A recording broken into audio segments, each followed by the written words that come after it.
Hello, Minnesota. Thank you for having me in a big way. I actually have a little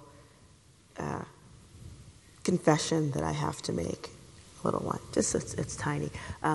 But I figure you guys should know that I actually have a little something in common with the Tea Party. And I bet you guys do too, in some way or another, but not that way. But anyway, what it is that I believe that we should have a smaller government. And the way I think we can do that is by creating jobs for our most expensive citizens. And so who are America's most expensive citizens? They are the folks that are coming back from our oil wars and veterans. They're the folks who are generationally impoverished. They're people who have been going in and out of our criminal justice system for a long time. So they may not be the largest number of people within the American population, but they are the folks that often require a lot of our social service dollars. So whether we know that many folks in those situations tend to self-medicate with drugs and alcohol. We know that they often, just as a group, sometimes have higher levels of domestic violence, that their kids often do more poorly in school, that and because of that, there are other issues associated with that as well, and that the public health that they experience is actually at a degraded level. So all of these things kind of add up in terms of the care that they require in a lot of ways. And so for me, it seems to me that we need to figure out how do we create economic opportunities and jobs in ways that actually support them going forward so that they're not tax burdens, but actually a part of our tax base. So thus, having a smaller government is something that I'd like. And I told you it wasn't that bad. But so I actually got started, in this world because I am from one of those places where there's a disproportionate amount of America's most expensive citizens. Very poor community of color located in New York City in the South Bronx. And, by the time I had moved back home, back when I was about 30 years old, I had come from an area where, and when I was a young kid in the 1970s, it literally looked like a war zone.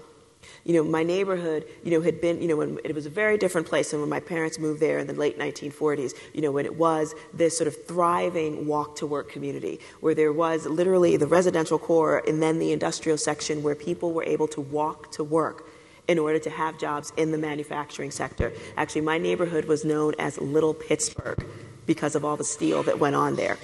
And so having that there, knowing that, starting in the 70s, when we started to outsource a lot of things going, in America, other states, and definitely overseas as well, we lost that manufacturing base. What came in was a lot of waste facilities and later on power plants, sewage treatment plants, et cetera. But in the meantime, what happened in that area was it left these huge vacuums, not just the spaces that once housed these economic drivers, but it also left, I think, spaces, in terms of people's psyche and what they wanted to see happen in their lives. Another thing that it did was it also made the value of that land really low. Landlords, homeowners often found it much more appropriate to literally have their buildings torched. They committed arson as a way, because that was much more profitable to get insurance money rather than trying to find money that was not going to come from that area. So I grew up in a place that literally we lost about 60% of the population in my neighborhood during that time period. And I remember being a kid about 7 years old and the buildings on either side of my block burned down. And so seeing that was, knowing that the next day, the people that I'd known up until the time I was 7 were just gone overnight. That the end of that summer, I watched fortunately didn't get to see it, but had to experience the fact that my brother was also killed in a drug war around that same time. But so moving fast forward 20-some years when I moved back home to the neighborhood, and I had a little bit of education and distance and discovered that our city and state were planning on building these huge waste facilities on our waterfront.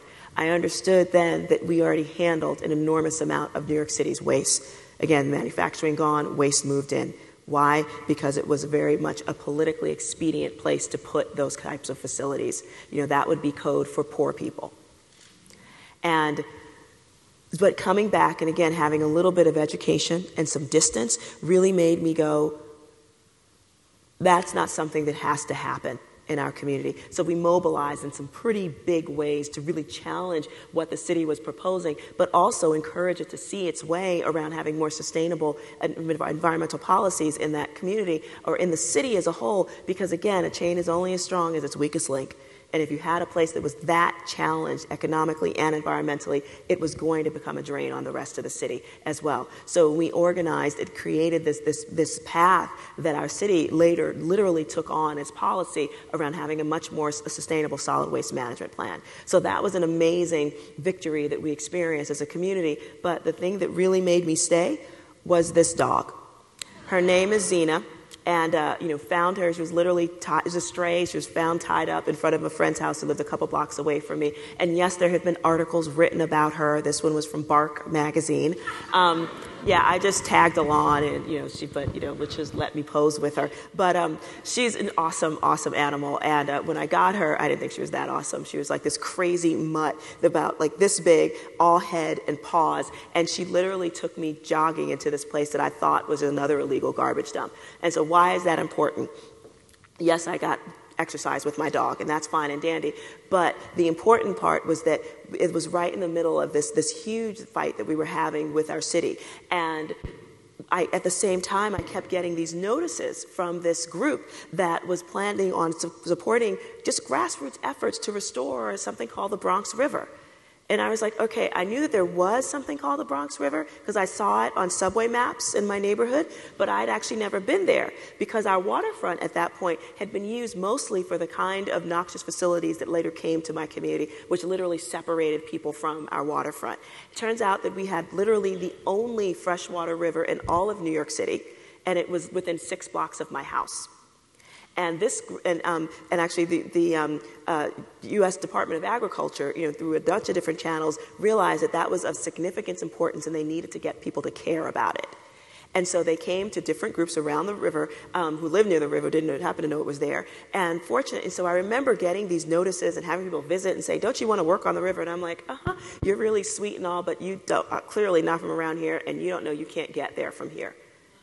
And fortunately, in comes Xena, who literally grew from this big-headed dog about this big to this 80-pound ball of craziness. And she took me jogging into what I thought was this illegal garbage dump. And it was an illegal garbage dump. It had been used for more than a few decades by the construction industry. This is where they would take the stuff that they didn't want to pay to get properly disposed. So it ended up here. But what I realized was that as we picked through this huge pile of stuff, I mean, literally garbage was piled up over my head. And as I went down this thing, and only did I do this because I had an 80-pound dog with me, going through all the piles of garbage and weeds over my head, and literally came face to face with the river. And I'd never seen it before. And certainly not at 6:30 in the morning when the sunlight was glinting off of the water and not a cloud in the sky. And if I completely ignored all the garbage behind me, I realized that this could be an extraordinary place. And I didn't know at the time that there were certain people I wasn't supposed to talk to in terms of the business community and folks and elected officials and policymakers, because I just started talking to anybody who could help us figure out ways to create visions for that waterfront. And so between organizing folks to just do cleanups on it and getting our city and state to think about this as a really valid piece of our community, went back home, wrote this proposal, and was able to take that little $10,000 seed grant and transform it, over the course of a few years into this park. So it didn't happen but this go back. From there, a lot of work, little seed grant leveraged into this. And so this is what it looked like after years.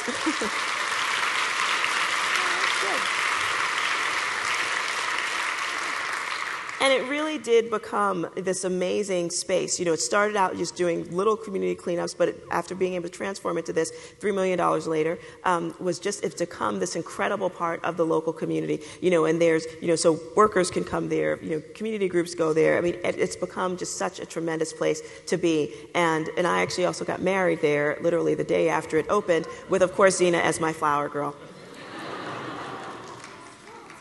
But it wasn't just an awesome space to get married in, and it really was. But what it did, I think, was help our local community think about itself, not so much in the terms of how we were defined before as this, place that was like a war zone, or, only in terms of the poverty or the crime, and which always reflected right back on the people that were born and raised in these communities. What it really meant was that there was this thing of beauty was something that belonged to us, something that came out of our visions for wanting to see things different and wanting people to come to our community and see it in a different place. So all of that kind of beauty really reflected right back at us. And so another thing that we worked on was that kind of inspired us. The developing of that park totally did, because we realized that there was much more that we can do in terms of creating the kind of community that we wanted to have as a part of us.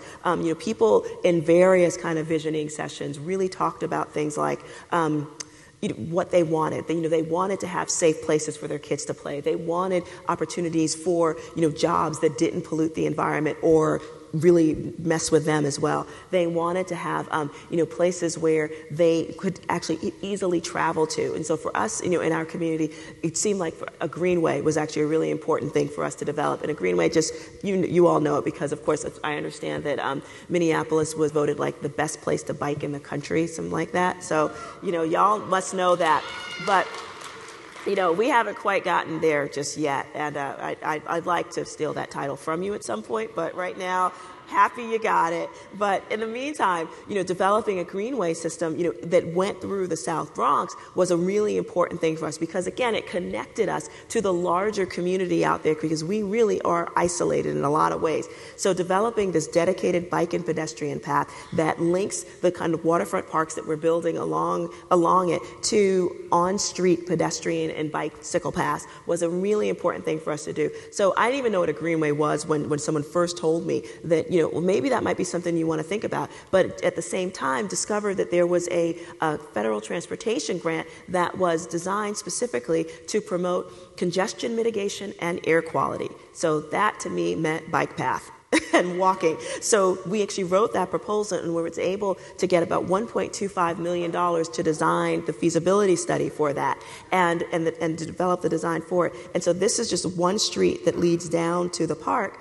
And this is what it's going to look like, as we start spending the nearly $50 million that we got in order to build the first phase projects here. And I'm really excited about that because remember when shovel ready is like, we got to get these shovel ready products out to build the environment. To spark the economy. We were actually a shovel-ready project, which made me incredibly happy. And it's probably one of the few non-vehicular shovel-ready products in the country. So I am so psyched about that. And so I've never been happier to see construction completely mess up my office operations and my home because they literally are cutting up the streets to do new water mains and put all the green infrastructure down. So I've never been happier without water when they do this kind of work because this is the construction, I got to tell you, and it's awesome. But the thing that was most exciting to me was about how, helping communities. And again, I come from a place that literally had 1 tree per acre. That was the same ratio that was in the Warsaw ghettos after the bombings. So, and this was like normal for us. And so for us, it was kind of like weird to talk about, telling people like this, we need to be a part of improving the environment. People were like, what environment? We don't have one. And so what we did, we had to really help people discover that they had both a personal and a financial stake in improving the quality of their community. And for us, as we work to think about how are we transforming all these spaces, whether it's the waterfront or whether it's greenway development, how do we make sure that people in our community see themselves as a part of it? So I'm really proud to say that I was one of the first groups that developed one of the country's very first green collar job training and placement systems, and it happened right in the Boogie Down Bronx. Thank you very much. And that was our job, to really connect the folks there, to see how ecological restoration could be a part of their lives in terms of improving the quality of their own community, and also developing better opportunities for them to see themselves, as real players in that new economy. And so we got them the training that they needed, whether it was in wetland restoration or urban forestry management, or learning how to clean up contaminated lands, which is brownfield remediation, or even green roof installation. And we were able to do that because we also worked specifically with the folks that were there, many folks that were formerly incarcerated, people who had been raised in households where neither one, or if there were two parents, had actually had a job. So lots of folks that were on social welfare for a really long time. And so these were folks, who, if they hadn't experienced that, most people in this audience, what it's like to be a part of a workplace, to be a part of a team. Many of the folks, had actually never done that in any kind of legitimate way. So we had to train them with the soft skills of leadership development, anger management. How do you make sure you look like you're busy when your boss is in the room? Stuff like that. Okay, you all know that, but these guys didn't. And so we had to work with them to do that. But that's why we were able to boast this kind of placement rate that we had.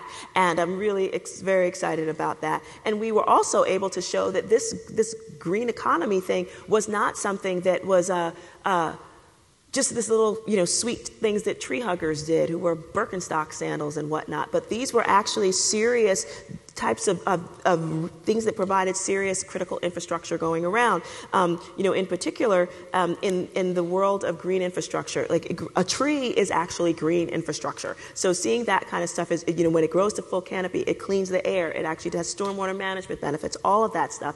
And so you want to make sure that these kind of things are there for people to fully understand, so you can take full advantage of the municipal services that they provide. Now, what we also did was actually start, because it was an education process. You come from a place where there isn't a lot of emphasis on sustainability or environment or anything like that. We had to show people about this. So this guy may look like he's just pruning a tree, one of the few old growth trees that we have in our community. But what he's actually doing is sort of culling the results of being a social scientist in his community.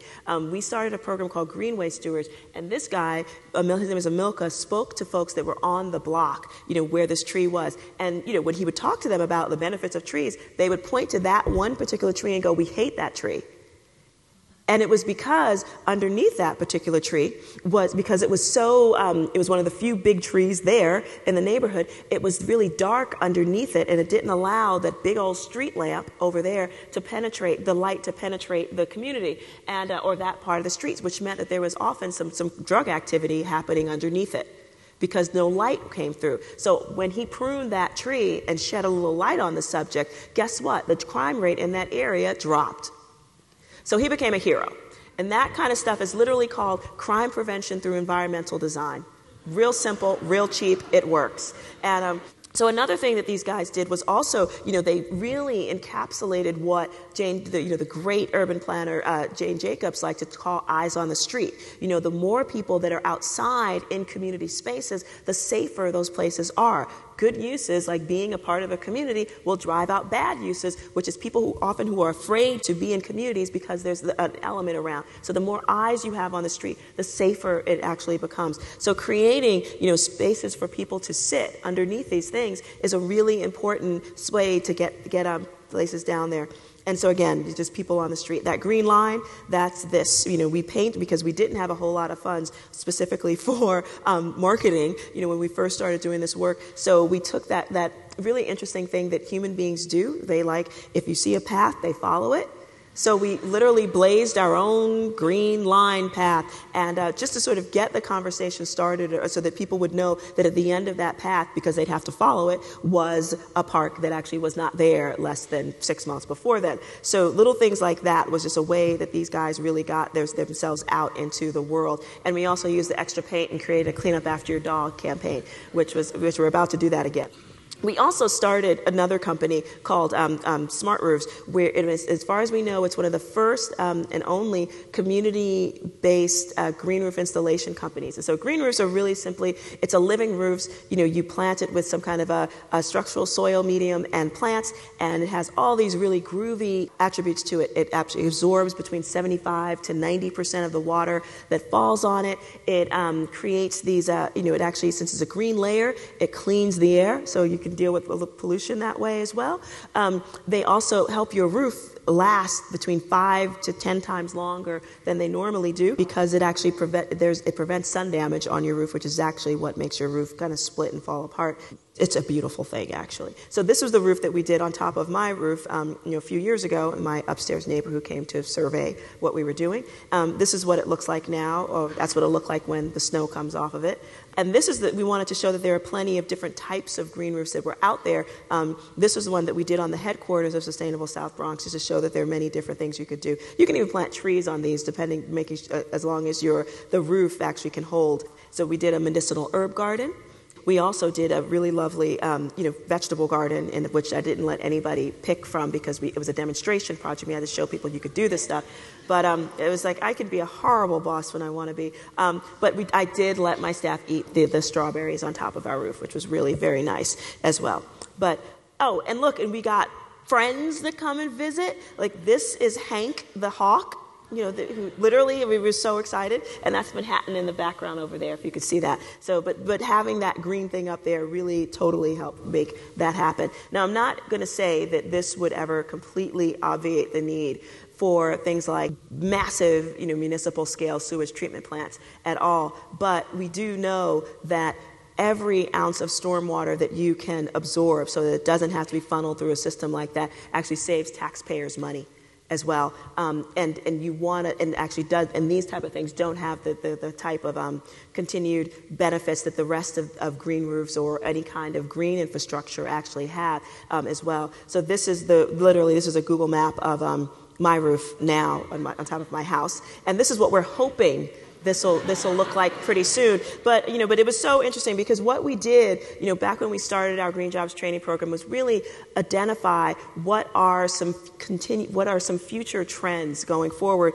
in particular around future economic drivers and job creation. And we looked at the fact that climate adaptation, the green roofs, the urban forestry management, all of those things literally are the kind of things that could happen right now and provide, the kind of services that we really need, in terms of the fact that our climate is changing, that we are already dealing with the impact of that in different parts of the country. I mean, it's severe, as we're watching, sea level rise in our coastal areas, as we're watching, longer winters and hotter summers. Even right now, that has an impact on the resilience of any particular city or community, whether it's rural or urban.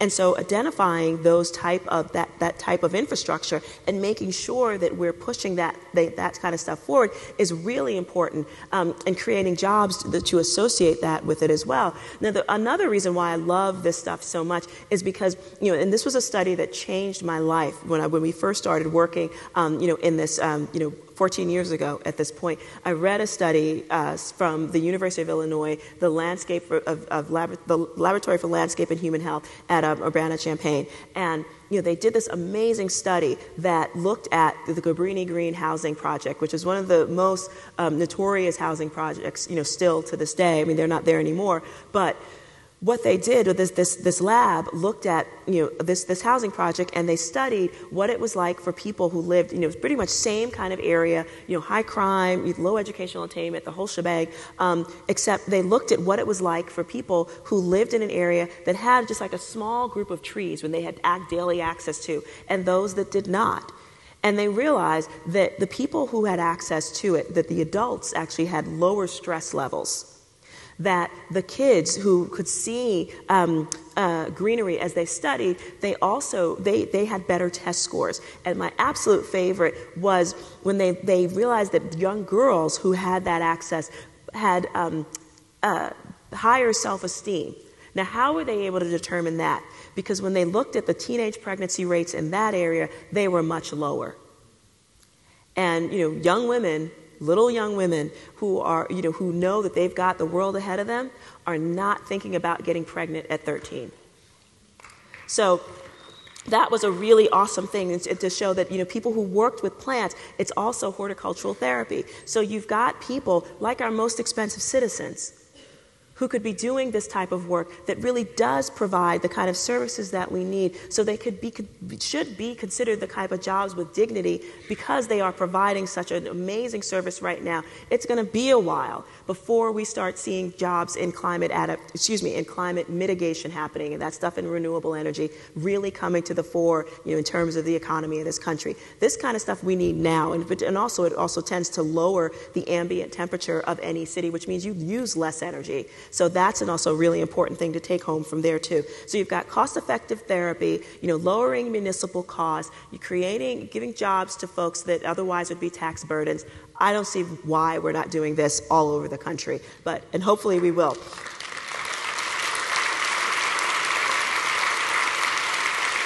So all of that work really helped me see that there's some really tremendous, that kind of stuff that we pioneer in the South Bronx really could and should play around this country. And so 2 years ago, almost 3 years ago now, I started my own consulting firm, and our goal really is to be a connector and help revitalize, places around the country, and really unlocking the potential of places by helping different stakeholders see the benefit of working within the green economy to support their own interests. And so we're really excited. But the goal around that is something that I like to call hometown security. And all it really is that there are local solutions being promoted and pushed by folks to solve their big problems. Because I think that it's not so much act local, think global. It's more think local and act local. Because just imagine, a nation, or a world where everyone was just like, look, if we take care of our own, when you do it right, it shouldn't be impacting someone else really badly. If you're doing solving some those big intractable problems locally, and because you're taking care of your own, and then basically those little locals add up to the global, and that's kind of my thinking around there as well. And so what I've had a really beautiful opportunity to do over the past several years is really take a look at the national landscape and see some really great things that are going on. And I just want to share with you, quickly some of those things that are happening right now. And one of them, we're going to travel east, so we're going to start in Los Angeles. Andy Lipkis, started an organization when he was 15 years old called Tree People, and it serves to link trees and people and technology, in ways to show how they're all really valuable to each other. And so one of the things that he did, in particular, especially in places like California and basically coastal areas around the country, is that there's a huge, cost associated with stormwater management as well. And if this slide isn't surprising, it totally shocked me, but that's what's going on right now. But Andy, in Los Angeles, got hip to this project that was going on there. LA County was about to spend $2 billion, that's billion with a B, on funds to fix the LA County schools, which is a considerable amount of money. But then he found out that nearly 10% of that was going to go specifically for asphalt and air conditioning. And he was just like, well, okay, and was able to convince these guys, interestingly enough, that if they worked to rip up some of the existing asphalt that was there, don't put any more down, and green up those areas, then you could actually lower your air conditioning costs, because by virtue of it being vegetated, it naturally cools the air around it. This creates a much more hospitable environment for kids to learn when they actually can see this happening out there. And it wasn't done for any more than that extra money that they were going to put into more asphalt and creating more opportunities for fossil fuel consumption as well. So this was actually a really win-win-win for everybody associated with it. And now closer to home here, we're going to Chicago. Brenda Palms Barber was a woman who was hired to provide a job readiness course and create a program around it for folks that were formerly incarcerated. And in that area in North Lawndale there in Chicago. And we do have a prison industrial complex, in this country. We spend way more, putting people in that system than we do educating them, and at a huge, huge cost to American taxpayers, and one that doesn't come back, to make anybody better, unfortunately. And so so that was her job, and interestingly enough, she had to come up with a way to make this happen, so that folks would not continue to go back to jail. And one of the things that she did was the major thing that they did was figure out a way to create a skincare line out of honey as a way to get the folks in the program job skills. Things like definitely anger management.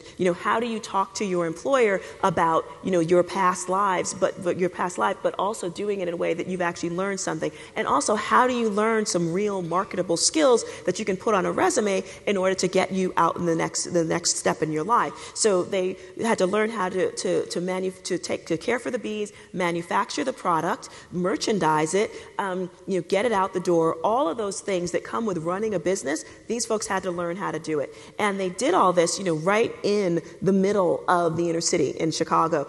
And then later on, they took their product, which is now sold by mail order and also in Whole Foods and a bunch of different hotels in the Chicago area as well. So these guys, what she did was really re-engineer corporate social responsibility, in a way that allowed, so it not to be like some cute little project, but literally coming up with the fact that people really spend huge amounts of money on skincare.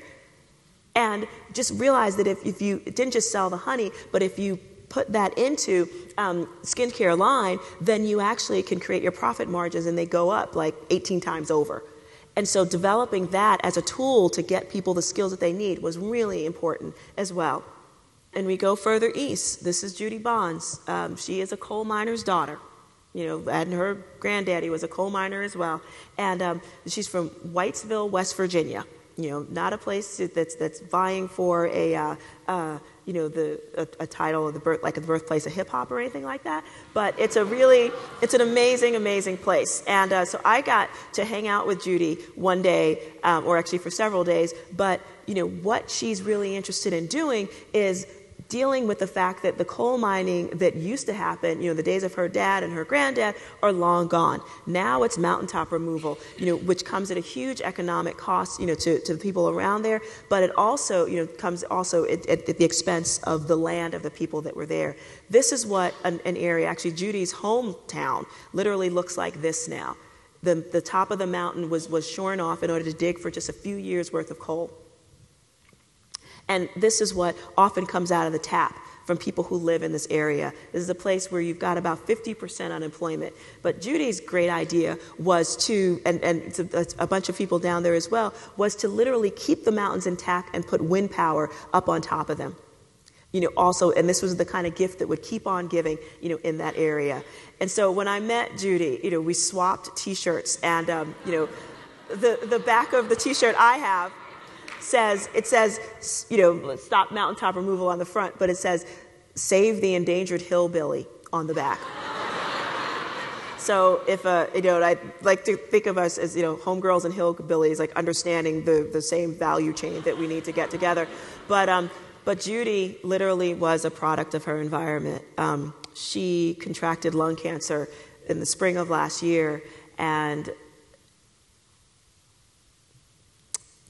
she passed away at the very beginning of this year, and from an illness directly related to the quality, of the environment near her.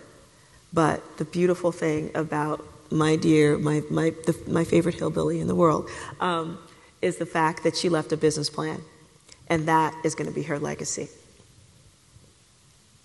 And so if you're interested in any of the people that I just spoke about and a whole bunch more, I also have a public radio show that's sponsored by the Corporation for Public Broadcasting, and say, I'm in the land of public radio, so there's no way I couldn't say something about how amazing that has been for us as a country, to have that kind of resource for news and really great programming that's out there. And I consider myself lucky to be a part of that family. And this show is called The Promised Land, and it's about visionaries like the ones I just talked about. It's American Public Media, and I'm just really excited about it, and I hope you get a chance to listen to all the shows. We've got a whole new season coming up this spring as well. And so lastly, what I'm really interested in looking at as well is the fact that there's so many